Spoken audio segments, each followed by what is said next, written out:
ਅਮੀਰ ਮਕਾਮ ਕੀ ਕਹਿੰਦਾ ਜੀ ਕਿ ਅਸੀਂ ਜੀ KPK ਦੇ ਵਿੱਚ ਨਾ ਜੀ ਅਸੀਂ ਲਾ ਰਹੇ ਹਾਂ ਗਵਰਨਰ ਰਾਜ। ਯਾਨੀ ਗਵਰਨਰ ਰਾਜ ਅਗਰ ਤੁਸੀਂ ਲਾਣਾ ਹੁੰਦਾ ਨਾ ਤੇ ਤੁਸੀਂ ਕਦੋਂ ਦਾ ਲਾ ਲੈਣਾ ਸੀ। ਅਗਰ ਤੁਸੀਂ ਉੱਥੇ ਹੱਥ ਪਾਇਆ ਵੀ ਨਾ ਗਵਰਨਰ ਰਾਜ ਲਾਉਣ ਵਾਸਤੇ, ਤੁਸੀਂ 2 ਮਿੰਟ ਵੀ ਨਹੀਂ ਕੱਢਣੇ, ਕਿਉਂਕਿ ਉੱਥੇ ਦਾ ਜਿਹੜਾ ਵਜ਼ੀਰ ਆਲਾ ਹੈ ਉਹ ਵੇ ਅਲੀ ਅਮੀਨ ਗੰਡਾਪੁਰ।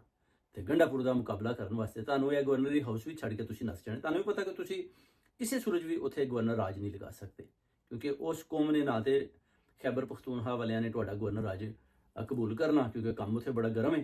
ਤੇ ਉਹਨਾਂ ਨੇ ਜਿਸੇ ਤੁਹਾਡੀ ਤਰਫ ਵਧਣਾ ਤੇ ਤੁਸੀਂ ਉੱਥੋਂ ਫਿਰ ਦੌੜਾਂ ਲਾ ਜਾਣੀਆਂ, ਤੇ ਕਿਸੇ ਨੇ ਮੰਨਣਾ ਹੀ ਨਹੀਂ ਕਿ ਤੁਸੀਂ ਜਨਾਬ ਇੱਥੇ ਗਵਰਨਰ ਰਾਜ ਲਾਇਆ, ਨਾ ਕਿਸੇ ਨੂੰ ਤੁਸੀਂ ਕੋਈ ਸਟਾਪ ਕਰ ਸਕਦੇ ਹੋ। ਤੇ ਇਹ ਗਲਤੀ ਸ਼ਲਤੀ ਨਾ ਕਰਿਓ, ਅਗਰ ਇਹ ਗਲਤੀ ਕਰੋਗੇ ਤੇ ਤੁਹਾਨੂੰ ਮੈਨੂੰ ਸ਼ੱਕ ਹੈ 5 ਮਿੰਟ ਵਿੱਚ ਹੀ ਪਤਾ ਚੱਲ ਜਾਣਾ ਕਿ ਤੁਹਾਡਾ ਗਵਰਨਰ ਰਾਜ KPK 'ਚ ਕੋਈ ਨਹੀਂ, ਔਰ ਅਲੀ ਅਮੀਨ ਗੰਡਾਪੁਰ ਦਾ ਤੁਸੀਂ ਮੁਕਾਬਲਾ ਵੀ ਨਹੀਂ ਕਰ ਸਕਦੇ। ਔਰ ਸਿੱਧੀ ਜੀ ਗੱਲ ਹੈ, ਅਗਰ ਤੁਸੀਂ ਲਾਣਾ ਹੁੰਦਾ ਨਾ ਤੇ ਤੁਸੀਂ ਇਹ 1-2 ਮਹੀਨੇ 3 ਪਹਿਲੇ ਲਾ ਦੇਣਾ ਸੀ, ਕਿ ਤੁਸੀਂ ਇਹਨਾਂ ਨੂੰ ਜਲਸੇ ਵੀ ਨਹੀਂ ਸੀ ਕਰਨ ਦੇਣੇ। ਤੁਹਾਨੂੰ ਪਤਾ ਕਿ ਤੁਸੀਂ ਫੇਲ ਹੋ ਚੁੱਕੇ ਹੋ, ਤੁਸੀਂ ਕਿਸੇ ਸੂਰਤ ਵੀ ਉੱਥੇ ਗਵਰਨਰ ਰਾਜ ਨਹੀਂ ਲਾ ਸਕਦੇ। ਔਰ ਸਾਡਾ ਚੈਲੰਜ ਹੈ ਕਿ ਅਗਰ